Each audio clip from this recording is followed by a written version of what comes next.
didn't imagine it. You were taught to earn love by disappearing. Somewhere along the way, you learned how to fold yourself smaller, how to soften your truth, how to sand down the sharp edges of your feelings so no one would call you too much. You turned your ache into something presentable, something quiet, something survivable, and you called that maturity. But listen closely now. That wasn't growth. That was adaptation. You learned how to be lovable by being less visible, how to be chosen by being easy to hold, how to survive by becoming smooth where you were once wild. They told you love was a transaction, that affection had to be earned with silence, with politeness, with restraint, and you believed them.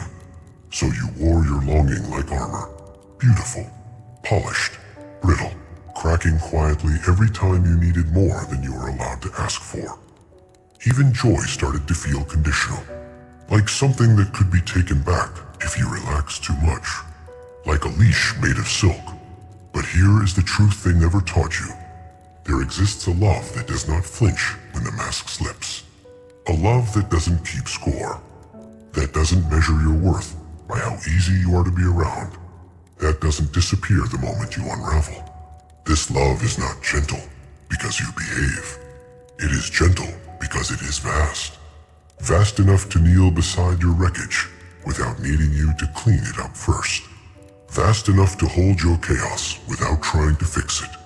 Vast enough to see your exhaustion and still say, stay. You mistook endurance for grace, performance for worth. You thought love meant becoming soft enough to never disturb anyone. But real love is not afraid of disturbance. It does not ask you to bloom on command. It does not require you to shine in order to be held. It does not vanish when you become winter. You are not a burden. You are a constellation mid-collapse, still glowing with the memory of your own beginning. And the right kind of love does not turn away from that light. It stands in the ash of your undoing and says, I am not leaving. You were never meant to audition for affection, never meant to barter your tenderness for belonging, never meant to compress galaxies into teaspoons just to be tolerated. You were carved from wild mercy, from something ancient that remembers being held before it had language. And real love, unchained, unafraid, knows how to find you even when you forget how to speak. Maybe that's why it feels unfamiliar, why you flinch when it stays, why you brace for loss even in moments of peace. Because someone once taught you that love disappears when you need it most. But hear this clearly. What left was not love.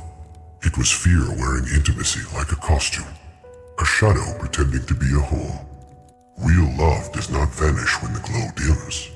It stays in the quiet, in the unraveling, in the parts of you that are too tired to perform.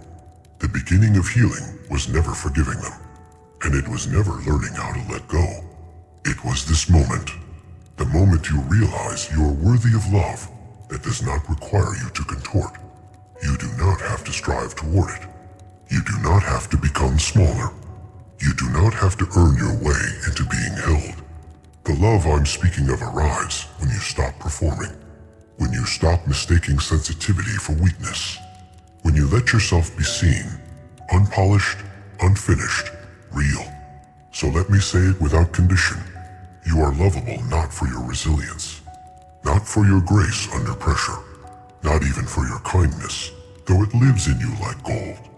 You are lovable for what still trembles, for the wounds you learn to carry quietly, for the parts of you that refuse to disappear.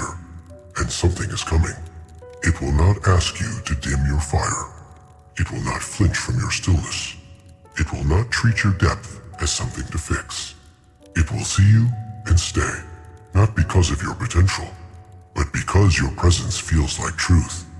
And when it arrives softly, without spectacle, you'll recognize it, not by how loudly it announces itself, but by how fully it remains.